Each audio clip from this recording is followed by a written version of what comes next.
네, 반갑습니다. 다들 한 주간 잘 지내셨나 모르겠어요.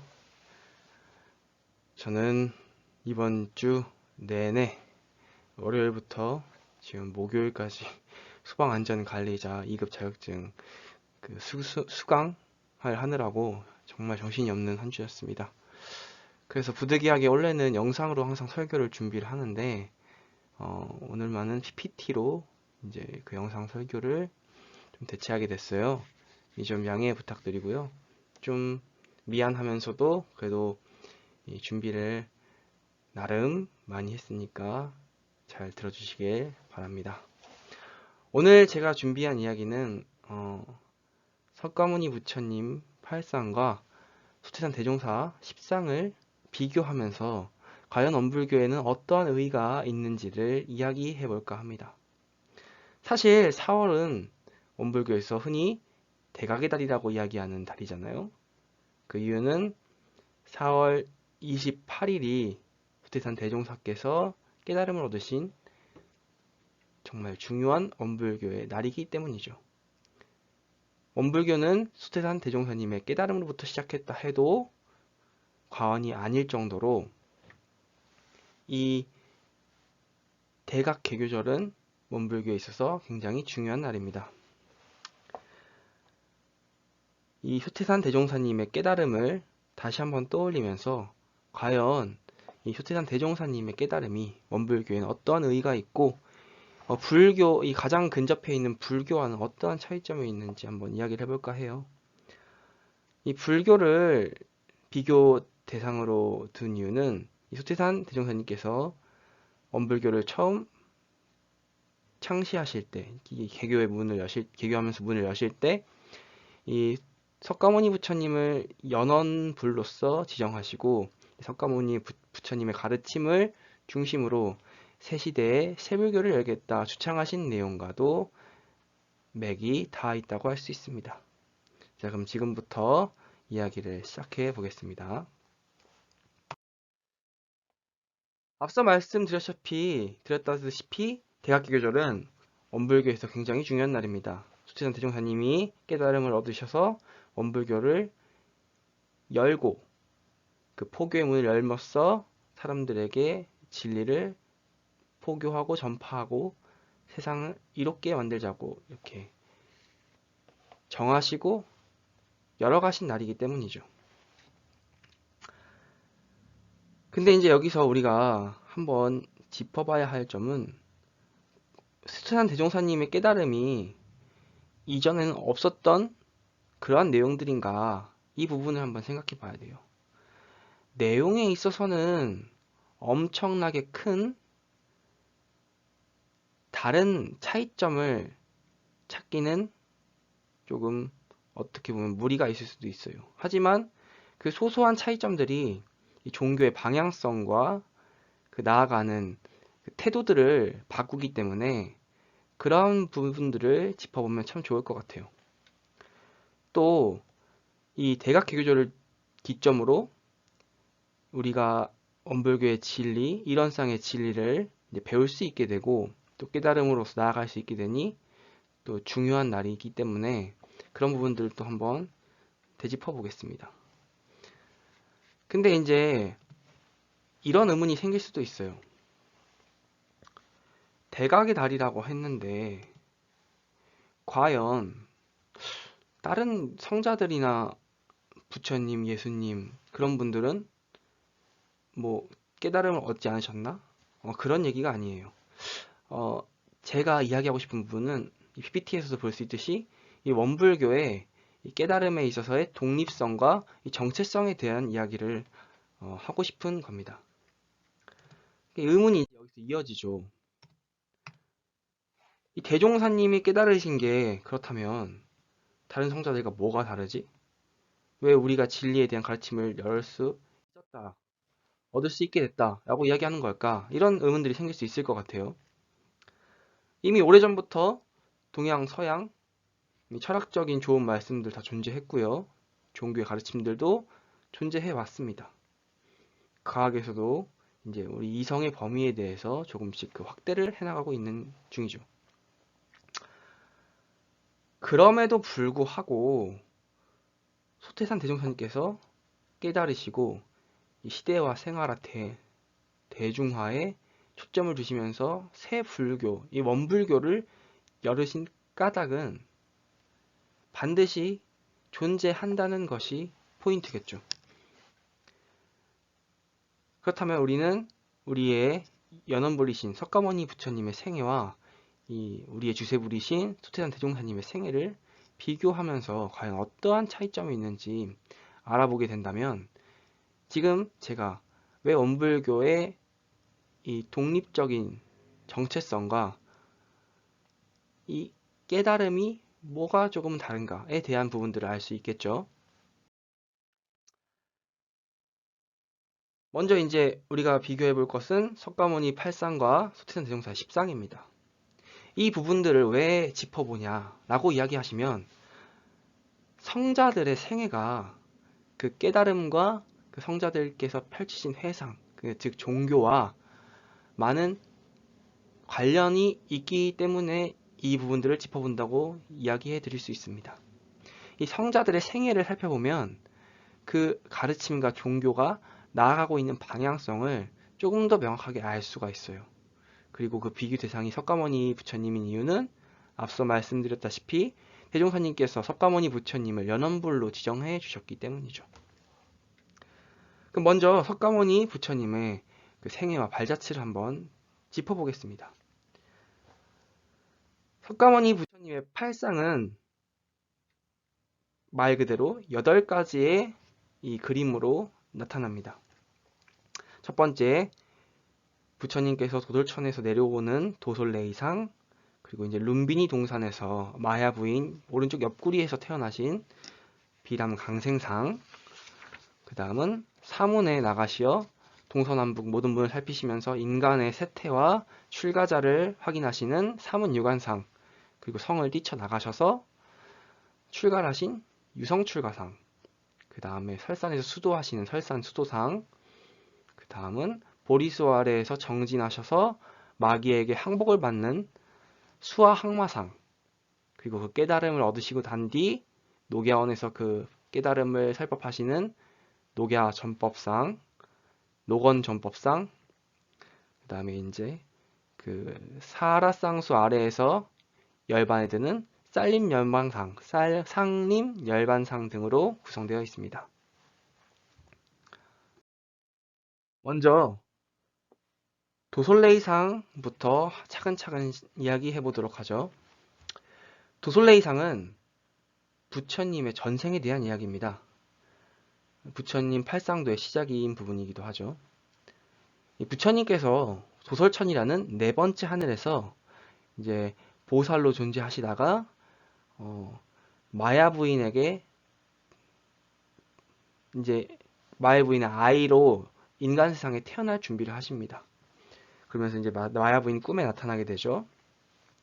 그다음에 이제 그 마야 부인이 친정에 이제 출산하러 가는 도중에 룸비니 동산에서 마야 부인 오른쪽 어깨 쭉지역이죠. 여기서 나오셔서 옆구리에서 태어나셔서 동서남북으로 7걸음을 걸으시면서 천상천하의 유아 독존이다 라는 말씀을 남기신 게 비람강생상이 나타나게 됩니다.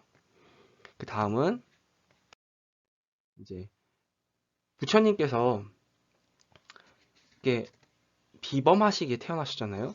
그리고 이제 부처님께서 태어나셨을 때 예언가들이 이런 얘기를 합니다.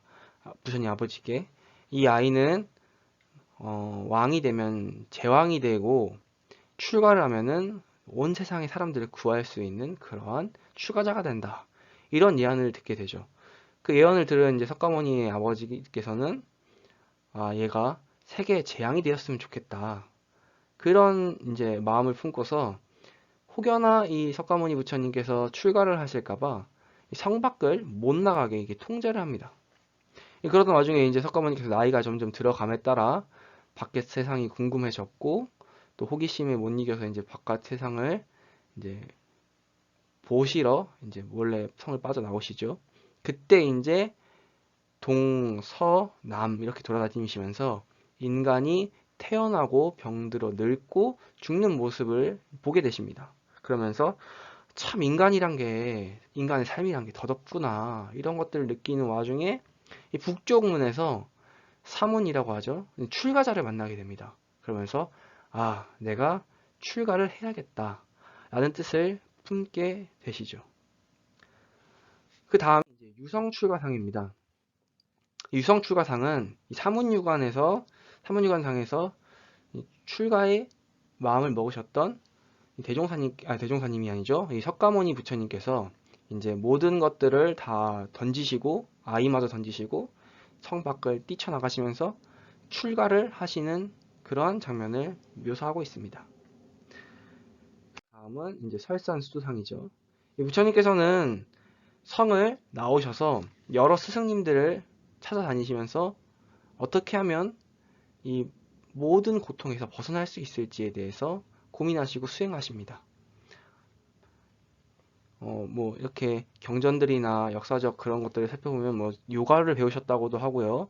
그 당시에 그 유행했던 이제 뭐 수정주의, 흔히들 얘기하는 수정주의, 그다음에 이제 굉장히 고행주의 뭐 이런 수련들을 다 이렇게 다 해보세요. 해보시면서 이제 마지막에 이제 그 고행으로서 이제 그 수행을 하셨는데 그러던 와중에 이제 고행으로서 도를 얻지 못한 것을 발견하시고 이제 깊은 이제 회의감에 빠지시고 이렇게 약간의 좌절을 겪으시죠.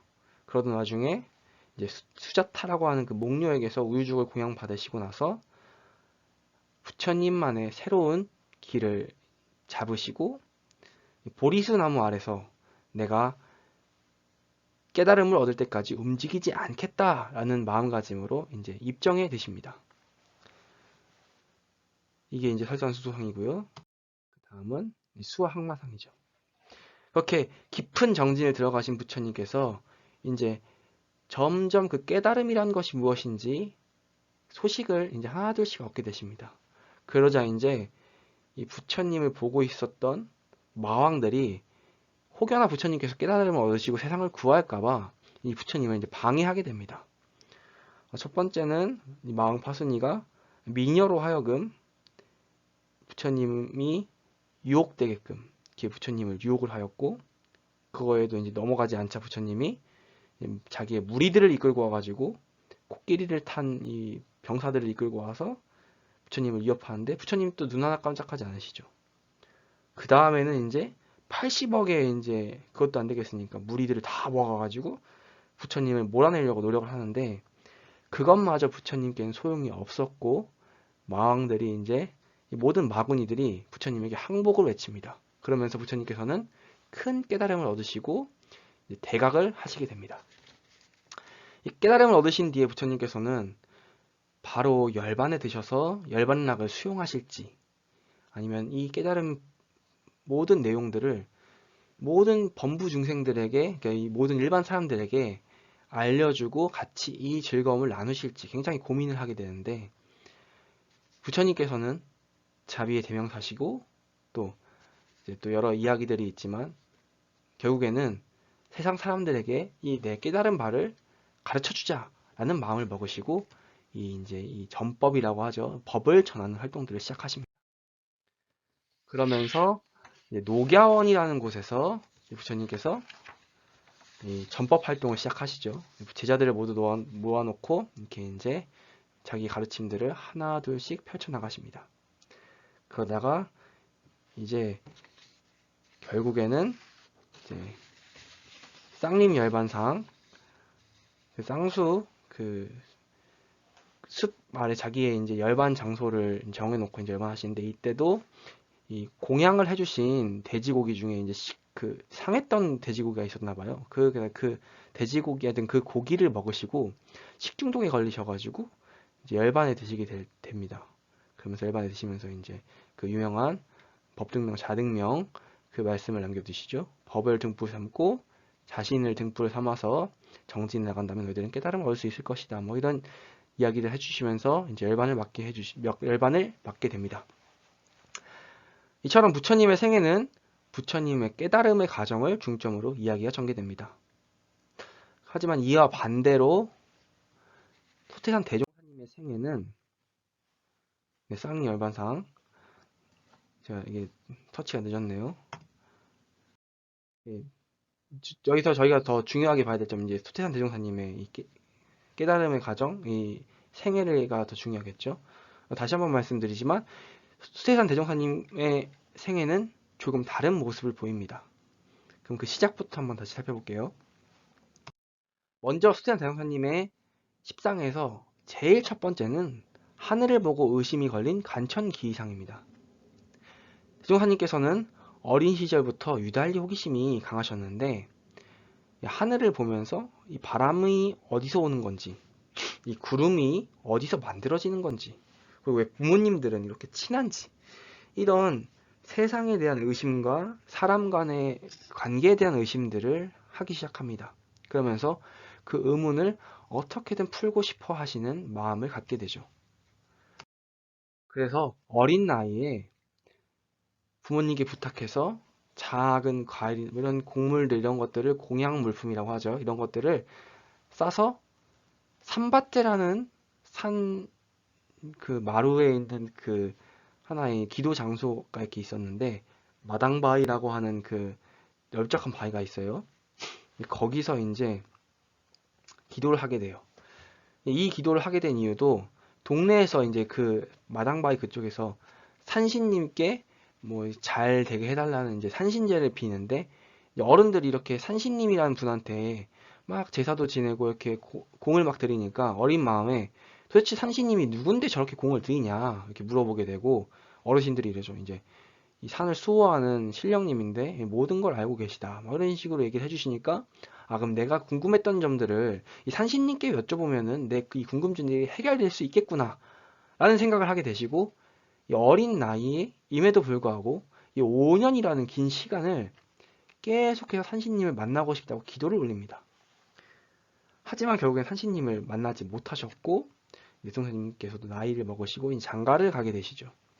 이 장가를 가셔서 이제 이렇게 생활을 하시고 계시는데 처갓집에 갔을 때 처갓집에서 이제 이야기들을 이렇게 그 밤에 그러니까 옛날엔 TV가 없으니까 이야기들을 하면서 이제 시간들을 같이 지내는데 그러니까 이야기를 해주는 어떠한 소설 내용을 들으시게 된 거예요. 그때 그 소설이 이제 조웅전 이런 소설들을 들으셨는데 좀 신기한 게 이 소설 속에서는 이 주인공이 어떠한 신비한 스승들을 만나서 그 모든 고난과 역경들을 돌파하는 모습들을 보입니다. 그러면서 이제 대종사님께서도 이런 생각을 하죠. 내가 숨어있는 기인, 스승, 이 기연의 스승들을 만나게 되면 내 궁금증을 풀어주겠구나. 산신은 볼 수도 없었고 존재하는지도 모르겠지만 이 스승님들, 이 기연의 스승님들은 어딘가에 사람이기 때문에 반드시 존재할 것이다 라는 생각으로 이제 그 스승님을 찾아서 고행을 하게 되십니다. 이게 이제 구사 고행상이죠. 이때 이제 여러 사람들을 만나게 되고 뭐 이것저것 해프닝도 있었고 또 그 가운데에서도 자신이 이제 자기가 원하는 바를 그 의문점들을 풀기 위해서 수많은 노력들을 하십니다. 하지만 결국에는 그렇게 바라던 스승님 한 분도 만나지 못하고 또 세월이 지나가게 되죠. 그 다음은 강변 입정상입니다. 이 강변 입정상에서는 대종사님께서 스승을 찾으시는데 실패하시고 또 이제 이때 하필 엎친 데 덮친 격으로 대종사님을 후원해 주시고 대종사님께서 이렇게 어떤 의문점들을 해결하는데 노력할 수 있게끔 도와주시던 아버지라는 거대한 존재가 돌아가시게 되는 상황을 맞이하게 됩니다. 그러면서 대종사님께서는 가정을 책임져야 하는 가장의 위치에 자리 잡게 되셨고 하는 수 없이 가장의 역할을 수행하기 위해서 이렇게 인간 삶 속에서 이제 이렇게 일도 하시고 좀 도를 구하는 사람과는 정반대의 길을 이제 이렇게 갈 수밖에 없게 되신 것이죠. 그러는 가운데도 이 대종사님께서는 이 의문점들을 해결하고 싶은 마음들을 놓지 않으셨습니다. 그 의문점을 해결하고자 계속해서 그 노력들을 이어나갔던 거죠. 그 일상 속에서 일을 하는 가운데에서도 말이죠. 그 의문점들이 뭉치고 결국에는 한 생각밖에 안 나왔다고 합니다. 이 일을 어찌할꼬, 이 일을 어찌할꼬, 이 생각에 굉장히 몰두하셔서 그 생각에 집중하시면서 이제 그 삶들을 보내게 되니까 어떠한 기행들이 이제 펼쳐지냐. 밥을 먹다가도 한 생각에 딱 주하셔서 딱 멈추시는 거예요. 이 일을 어찌할꼬. 밥을 먹는데 파리가 여기 앉아 있을 정도로 오랜 시간을 그렇게 입정해 드시고 있는 겁니다. 또 이제 장사를 하려고 이제 이렇게 강변으로 가는 중에서도 이 일을 어찌할꼬 하면서 딱 서서 그 한 생각에 딱 집중되셔가지고 입정을 하시게 된 거죠. 그러면서 가던 길에 서서 입정을 하게 돼서 강변 입정상이라고 이렇게 말씀을 드리는 거죠. 이렇게 어떠한 의문점, 결국엔 깨달음에 대한 의문점이죠. 이것들을 이렇게 궁굴리고 하나둘씩 그 영단을 모아 가시던 대종사님께서는 결국 26세에 대각을 이루십니다. 이제 이 대각의 내용은 서품, 대종경 서품 1장에서 볼 수 있는데 한번 꼭 찾아서 읽어보시기 바랍니다. 이 대각을 하시고 난 뒤에 대종사님께서는 어떤 일을 하시냐? 영산 방언을 하십니다. 이제 제자들을 하나둘씩 모으시고 자신의 깨달음 그리고 가르침에 대해서 배울 준비가 되어 있는 9명의 제자들을 이제 선별을 하시고 그 사람들이 모이기 시작하니까 영산 방언이란 것을 진행하십니다. 이 영산 방언이 무엇이냐라고 하면 그 당시 영광은 네, 죄송합니다. 그 당시 영광은 궁촌벽지, 그러니까 한마디로 시골 깡촌이었어요.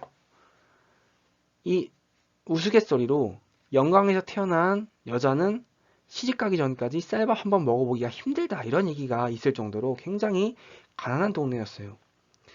그때 어떠한 기계적 도움이나 외부의 그 자금들에 의지하지 않은 채 민간의 사업으로서 그 영산의 그 갯벌을 흙으로 덮어서 땅을 만드는 간척 사업, 방언 공사를 시작하십니다.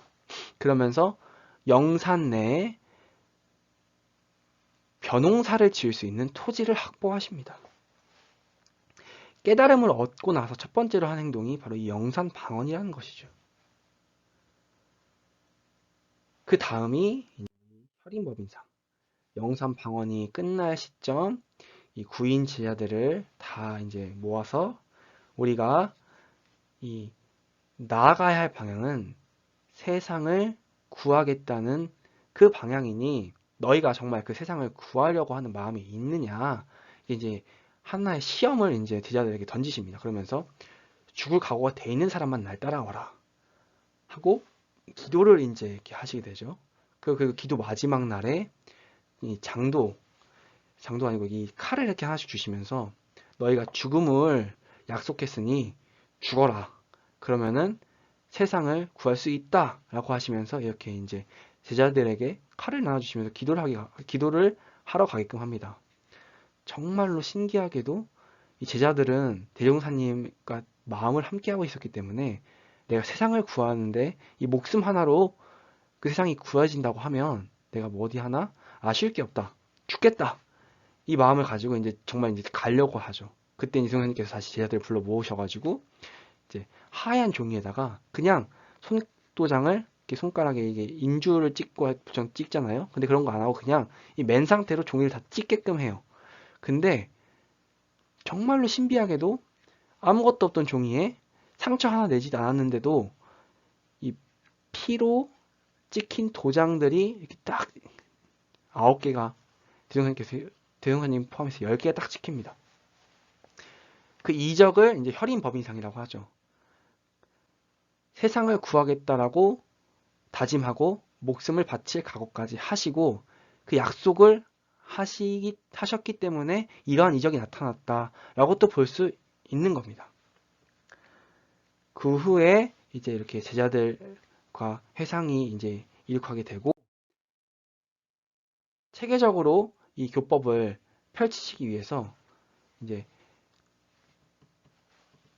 생활과 시대와 대중들에게 맞는 법들을 조직하십니다.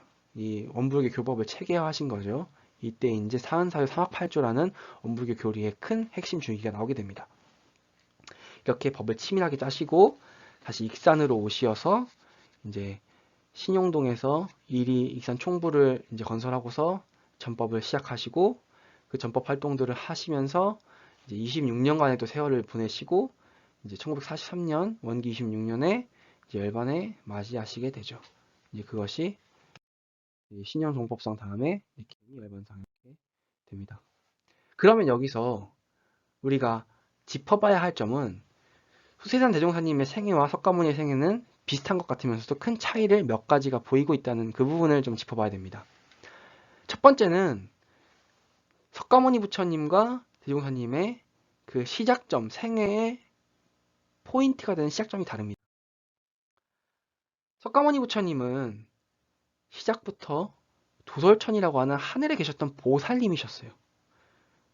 그리고서 태어나실 때도 그 일반적인 모습이 아닌 이 어깨축지에서 나오고 태어나자마자 일곱 걸음을 걷는 등 그 성스럽고 뭔가 좀 신비한 모습으로 등장을 하십니다. 하지만 대종사님의 출생은 모든 사람, 일반 사람들과 다른 게 없이 평이했어요.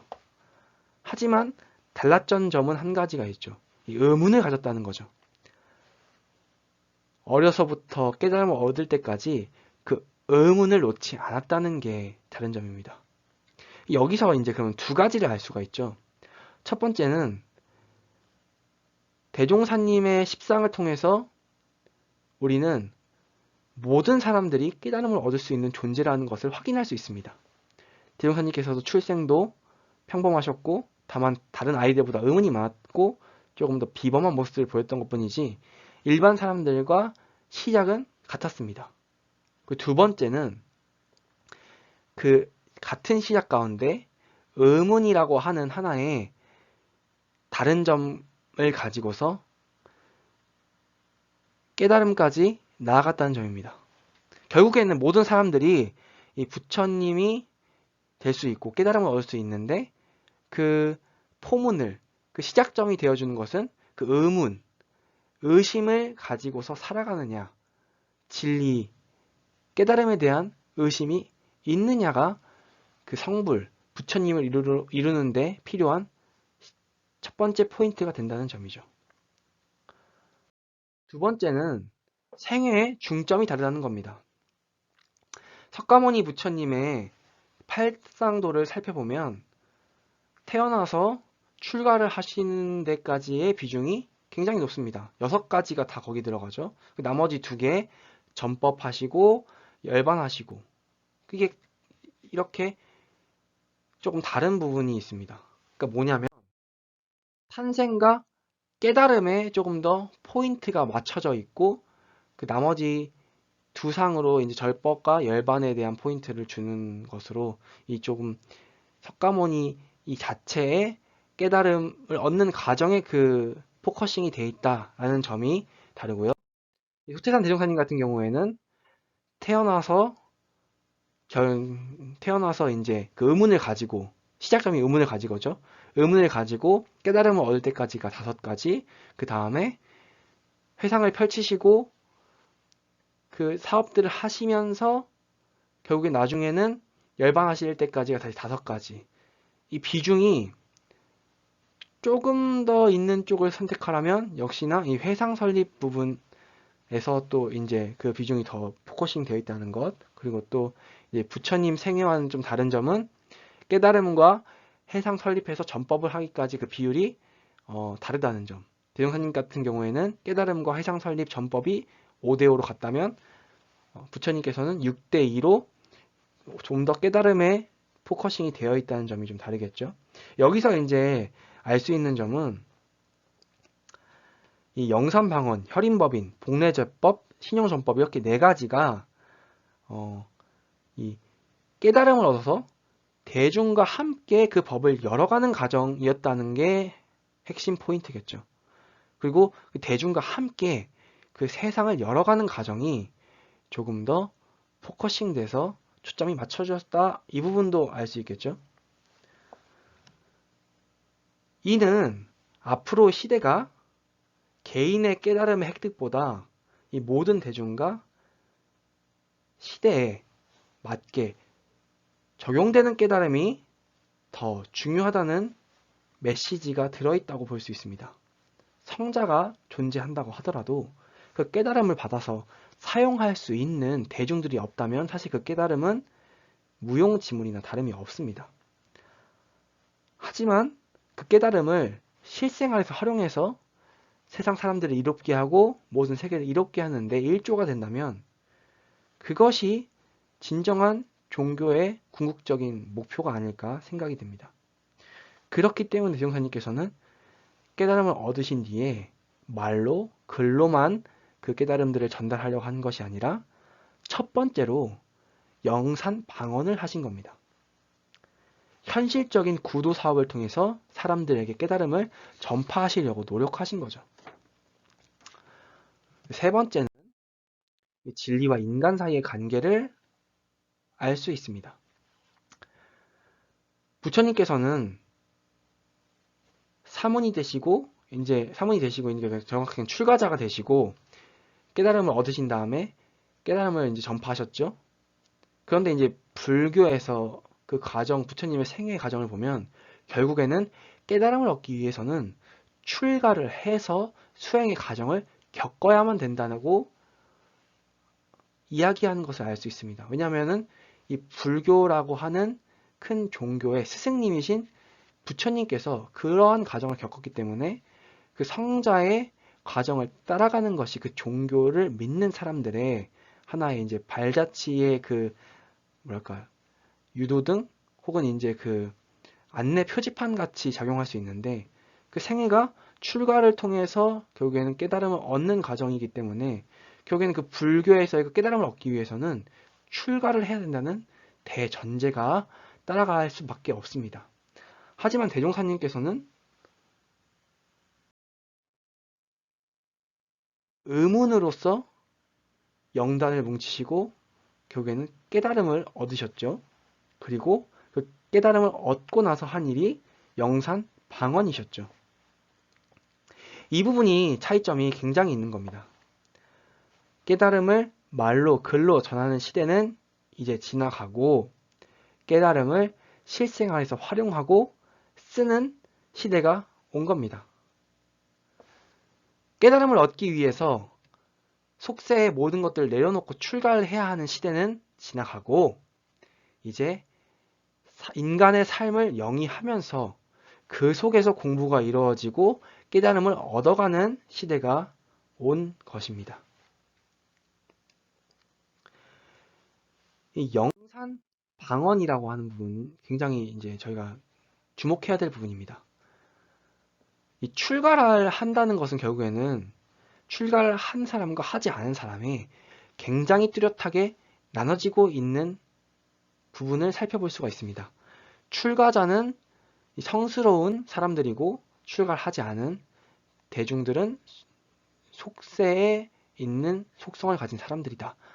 라는 의식이 깔려 있는 것이 이 출가라고 하는 개념인데 대종사님께서는 출가와 재가의 구분을 두지 않으시고 모든 법들을 펼치십니다. 그렇기 때문에 처음으로 한 것이 법을 전달하면서 가르침을 펼치신 게 아니라 가르침을 펼치신 것을 영산 방언을 통해서 조금 더 확실하게 그 모습들을 보여주시고 계신 거죠. 이 영산 방언이 계속 제가 강조하는 부분 중에 하나인 이유는 이 대중들이 그 당시에 굉장히 궁핍하고 힘들었을 시기입니다. 일제강점기 전후로 이게 되게 힘들었죠. 그런 상황 속에서 대중들에게 필요한 것, 바로 이 굶주림을 해결하는 것, 그것을 시작으로 깨달음을 가르치시고 펼치셨다는 이 부분이 굉장히 우리가 주목해 봐야 할 점입니다. 이 말은 뭐냐면은 깨달음이라고 하는 것은 저 멀리 있거나 굉장히 성스러워서 인간과 멀리 있는 것이 아니라 인간의 삶 속에 이미 녹아져 있고 둘이 아니다. 성스러운 부분과 속세의 부분들이 이미 하나이다. 라는 메시지를 담고 있는 거예요. 그렇기 때문에 영산 방언을 통해서 그 회상 창립의 첫 번째 그 큰 사업을 하신 거죠.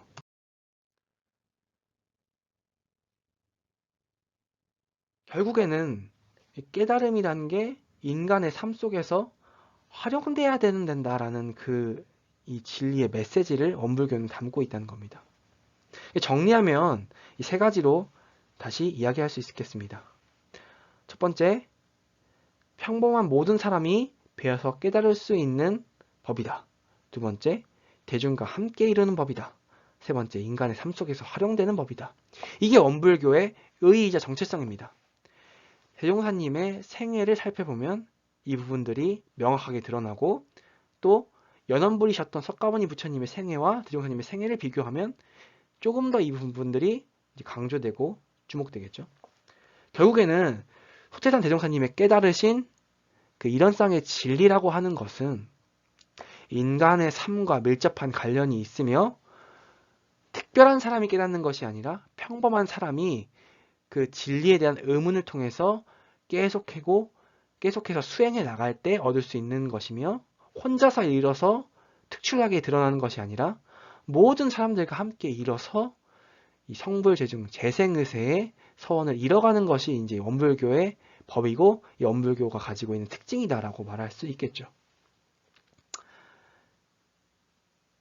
이처럼 이 두 성자의 생애를 통해서 우리는 종교의 방향성을 확인해 볼 수 있는 겁니다. 오늘 제가 준비한 이야기들은 여기가 끝이고요. 대각의 달 4월에 원불교의 의의를 다시 한번 생각해 보면서 성불재중의 서원들 또 이제 우리 마음속에서 진정한 나, 이 진리의 나를 발견해가는 이 목동교당 청년 교도님들 되시길 염원드리며 오늘의 이야기는 마치도록 하겠습니다. 이제 중요한 건 출석 체크겠죠. 영상이 좀 길어져서 미안해요. 출석 체크 문제입니다. 이 소태상 대종사께서 스승을 찾아다니며 고행을 시작하기 전에 읽게 된 소설이 조응전인데 그렇다면 그 조응전을 알게 된 시점의 나이는 몇 살이셨을까요? 이걸 댓글에 남겨주세요. 출석 체크는 댓글로 이제 그 유무를 확인할 거고요. 이 정답자 선착순 2명에게는 커피 쿠폰을 증정할 예정입니다. 4월 한 달도 되게 안녕하시고 또 행복한 한 달 되기를 염원드리고 또 2주차 때는 회화로 우리 한번 만나보길 염원합니다. 영상 보시느라 고생 많았고요. 영상이 길어서 정말 미안합니다. 이상으로 이제 이번 주 첫 번째 목동교당 청년부패를 마치도록 하겠습니다. 감사합니다.